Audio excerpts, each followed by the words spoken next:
Agradezco mucho a Francisco Abundis, director asociado y fundador de Parametría, que nos acompañe hoy para poder platicar acerca de este proceso electoral. Bienvenido, Francisco, ¿cómo estás? Muy bien, Magra, muchas gracias. Buenas tardes. Oye, dinos, por favor, ¿cuál es el rumbo que está tomando este proceso electoral 2021, que sin duda está lleno de muchísimas controversias, pero más allá de eso, ¿qué es lo que realmente están esperando los ciudadanos en medio de este proceso? Pues mira, yo creo que es una elección, bueno, primero una campaña muy corta, porque pues falta ya mes y medio, poco menos, para el proceso. Tenemos bastante, ya muy posicionados los candidatos, un público que los reconoce a los partidos y a los candidatos bastante bien. Yo creo que esperamos una jornada tranquila y, por lo que dicen los números, bastante predecible.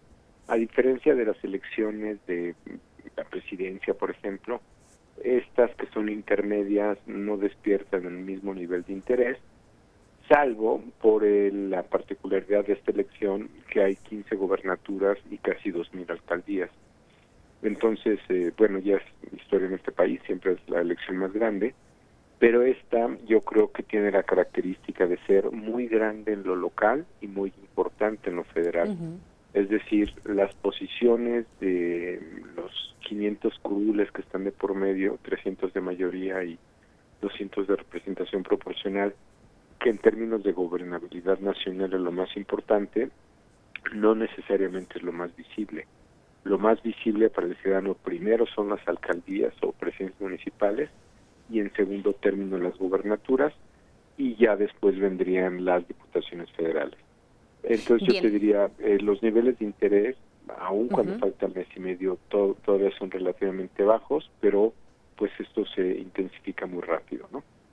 ¿Quiénes están al frente de las preferencias de la gente? ¿Ves carro completo nuevamente para Morena?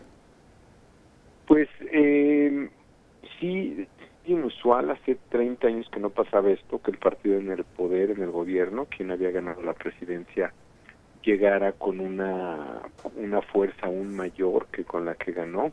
Esto nos venía pasando desde 1991, cuando en la elección intermedia del expresidente Carlos Salinas, él en el 91, con 58% de preferencia, que fue lo que obtuvo el PRI, llegó a tener 320 escaños.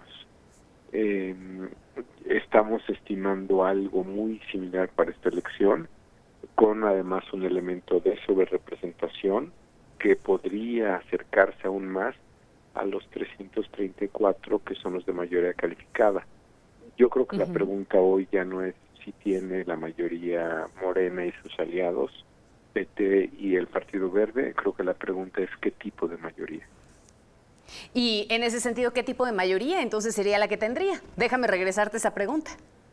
Pues la simple ya la tiene, yo diría que ya es es decir, la simple, que son de los 500 diputados, 250 más 1, 251, la calificada serían 334, 2/3 partes de la Cámara. Hay una diferencia de 83 diputados en medio. Yo creo que se va a quedar en algún lugar ahí en medio, ¿no? Porque con sus dos aliados le podría dar 40 el Verde y probablemente unos 36 el PT, y con eso ya tendrías 76 de los 83 que necesita. Ahora bien, ¿qué nos dices en este sentido de la oposición y de la alianza que se ha generado entre el PRI, el PAN y el PRD? ¿Van a lograr levantarse de esa lona a la que fueron arrojados en el 2018? Pues yo creo que en algunos lugares va a ir bastante bien. Es interesante que donde tiene más fuerza la oposición no es necesariamente en aquellos lugares donde van como alianza, como coalición. Es más fuerte la oposición donde van solos, lo cual se me hace muy interesante. Y eso es lo que yo creo que vamos a ver en esta elección. Morena y sus aliados contra PRI o PAN, dependiendo dónde. Hoy por hoy, pues el más débil, tanto en lo local como en lo federal, es el PRI. Yo creo que el PAN se presenta como un partido de oposición a Morena más fuerte, en estados como Querétaro, como Chihuahua, Baja Sur, y es donde tendrán más posibilidad de obtener una gobernatura. El PRI, si no hay una sorpresa o si no cambian las tendencias, pues el único lugar donde podría ganar algo es Nuevo León, y no se ve fácil. Y el resto, salvo San Luis Potosí, que ahí también está el Partido Verde, prácticamente el resto está dominado por Morena. Ahora, hace unos momentos que comentabas este asunto del qué tipo de mayoría es la que se puede llegar a generar en el Congreso, me queda clarísimo que eso al mismo tiempo nos manda a otra pregunta inmediata. Si los Guinda ganan nuevamente pues esta mayoría en el Congreso, ¿adviertes un riesgo de gobernabilidad?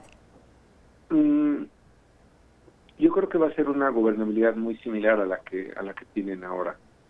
Es decir, es una mayoría que, más allá de lo que pasa en las urnas, en la Cámara, como recordarás, una vez que ganaron en el 18, hubo una cantidad de diputados que cambiaron de bancada, no solamente por los acuerdos que se hicieron previos a la elección, que hacía que varios del PT o de Encuentro Ciudadano se regresaran a Morena, sino porque otros diputados de fuerzas que no habían obtenido buenos resultados, dígase el Partido Verde o el PRD, acabaron cambiando de bancada y se fueron a Morena.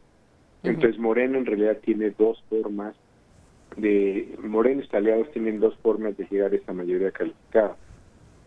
Una primera vuelta en las urnas y una segunda vuelta ya en negociaciones ya dentro de las bancadas y de los grupos parlamentarios. Sí, por supuesto. Y para que podamos concluir, en el 2018 logramos ver pues el efecto López Obradorista, ¿no? En todos los niveles. De pronto, si bien es cierto, ya tenía prácticamente asegurada la presidencia de la República, también lo vimos en niveles municipales, en donde de pronto había sitios en donde ni siquiera tenían un candidato y ahí mismo se estaba llevando la elección Morena. ¿Pronosticas que en esta ocasión pueda llegar a suceder algo así o qué papel está jugando aquí la popularidad del presidente? Sí, yo creo que su partido y su popularidad son claves en este proceso, pero no solo eso, o sea, ese es un elemento más. La verdad es que los candidatos que ellos seleccionaron, ellos Morena, sin duda, pues electoralmente son los mejores, ¿no? Para defender sus preferencias electorales, y te incluyo ahí dos casos muy polémicos, como puede ser el de Félix Salgado o el de Raúl Morón para Guerrero y Michoacán respectivamente, que parecen muy polémicos, parecen casos que no explican una parte de la ciudadanía a nivel nacional por qué sostenerlos si hay tanta crítica alrededor de ellos, pero si vieras cómo están sus números al interior de sus estados, te explicarías por qué esta batalla de intentar sostener estas candidaturas. Pero aquí lo interesante sería si a la larga va a terminar teniendo un costo, ¿no? Toda esta polémica que se ha generado en torno a los candidatos. O sea, digamos, en el supuesto que no le entregaran la candidatura a Félix Salgado Macedonio y que esto se va a definir el día de mañana o mañana se avance en este proceso, pues realmente aquí lo interesante sería ver si realmente eso va a representar un costo político electoral por parte de la ciudadanía. Así es.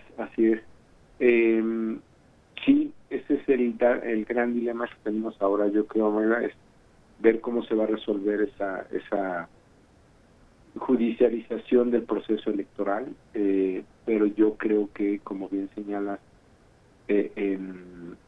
creo que hay si bien hay un costo que no se observa ahora en términos electorales, es decir, en términos de votos, tendrá que haber muy probablemente un costo en términos políticos, y eso es mucho más difícil de medir, ¿no? Bien, te agradecemos mucho estos minutos, Francisco. Al contrario, un gusto estar con ustedes. Muchas gracias.